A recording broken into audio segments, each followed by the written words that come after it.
Picture this. You're alone in the Arctic wilderness, 50 miles from the nearest settlement, and the temperature has just dropped to -40 degrees. The wind howls through stunted pines like a freight train, and your breath crystallizes before it leaves your mouth. You can't light a fire. The smoke would give you away. You can't seek help. Your mission is so classified that your own government would deny your existence. This wasn't a nightmare.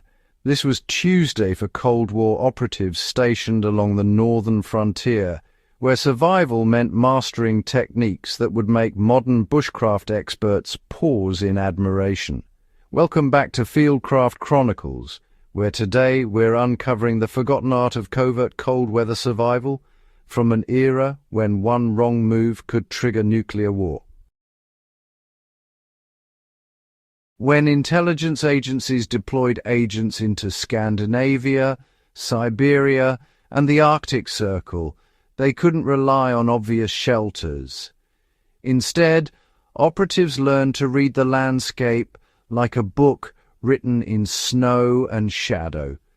They sought out natural depressions where snowdrifts accumulated, creating ready-made walls that required only a roof. Using collapsible snow saws and lightweight shovels that could be disguised as hiking equipment, agents carved quincy shelters into these drifts, hollowing out spaces just large enough for one person to lie down, with walls thick enough to insulate but thin enough to allow faint light penetration for navigation by moon and stars. The genius lay in the details.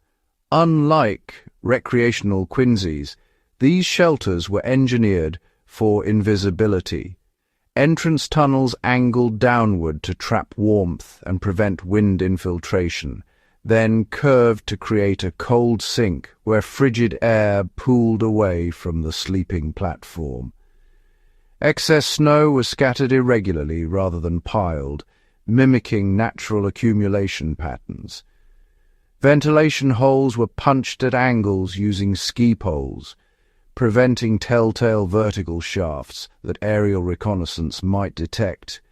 Inside, agents lined floors with spruce boughs arranged in overlapping shingles, creating an insulating mat that kept bodies off the snow while remaining virtually silent to lie upon, critical when enemy patrols might pass within meters.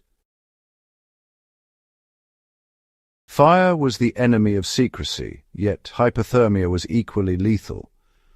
Operatives solved this paradox through layered systems that generated and trapped microscopic amounts of heat. They wore wool base layers treated with lanolin to maintain insulation even when damp, covered by wind-resistant outer shells made from densely woven cotton that breathed enough to prevent sweat accumulation. Between these layers they sometimes inserted crumpled newspaper or birch bark, materials that could be explained away as kindling if discovered, but which created thousands of tiny air pockets for insulation.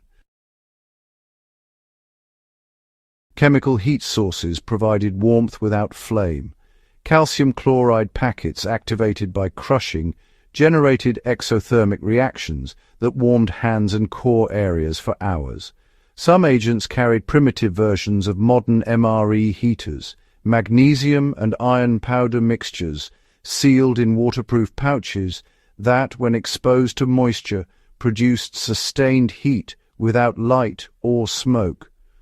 For extended stays, they pre-positioned caches containing coal or charcoal that could be burned in buried pits with sophisticated chimney systems, venting smoke through snow layers that filtered and dispersed it until detection became nearly impossible. Survival required intimate knowledge of Arctic ecology that went far beyond basic foraging. Operatives learned to identify winter-dormant plants whose roots remained nutritious beneath the snow, Arctic dock, whose taproots could be dug from frozen ground using heated metal rods, and rock-tripe lichen, scraped from boulders and boiled into a bitter but calorie-dense soup. They knew that willows growing near frozen streams indicated underground water movement, where careful excavation and body heat could create meltwater collection points invisible to overhead surveillance. Protein came from setting snares along game trails, marked by subtle disturbances in snow crust, the faint compression lines where hares and ptarmigan travelled nightly. These weren't sporting snares, but precision instruments, crafted from braided parachute cord, at tensions calculated to kill quickly and silently. The operatives positioned them at natural choke points, where overhanging branches or rock formations funneled animals into killing zones, then checked them at irregular intervals to avoid establishing patterns that local hunters or enemy agents might notice. Perhaps the most dangerous element wasn't the cold, but the psychological toll of absolute isolation. Operatives endured weeks without human contact, maintaining operational security while fighting the creeping madness that extreme solitude induces. They developed mental disciplines, memorizing poetry, conducting complex mathematical calculations, even building elaborate imaginary structures in their minds. Anything to keep cognitive functions sharp when the temptation to simply sleep and not wake up whispered seductively through the endless polar nights. These techniques weren't relics. They were laboratories of innovation born from necessity. Today, as we face our own uncertainties, the lessons remain sharp. True preparedness isn't about stockpiling gear, but developing the adaptability to thrive with nothing. It's about reading landscapes, understanding thermal dynamics, and cultivating the mental resilience to endure when comfort fails.